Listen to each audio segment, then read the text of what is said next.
இந்த ஜூஸ் ஃபுல்லா கலரு, இது ஃபுல்லா கெமிக்கல், அதனால இது குடிக்க கூடாது. ஃப்ரூட்ஸ் தான் சாப்பிடணும், இல்லைன்னா அம்மாட்ட சொல்லி ஃப்ரூட்ல ஜூஸ் போட்டு குடிக்கணும்.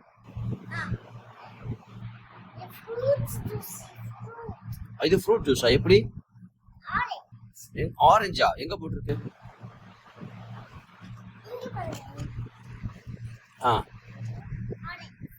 அது ஆரஞ்சு வந்து சும்மா படத்துக்காக போட்டிருக்கிறாங்க.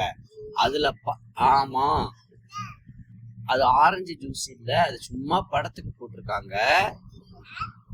அப்பதான் நீ வாங்குவ, ஏமாந்து போய் வாங்குவ, அதுக்காக போட்டிருக்கிறாங்க. உண்மையா ஆரஞ்சுனா நம்ம ஆரஞ்சு வாங்கி வீட்டுல ஜூஸ் போட்டு சர்க்கரை இல்லாம குடிக்கணும், அல்லது கொஞ்சோண்டு சர்க்கரை போட்டு குடிக்கணும், அல்லது தேன் கலந்து குடிக்கணும். அதுதான் ஆரஞ்சு ஜூஸ். சரியா? இப்ப சொல்லி இது ஆரஞ்சு ஜூஸா?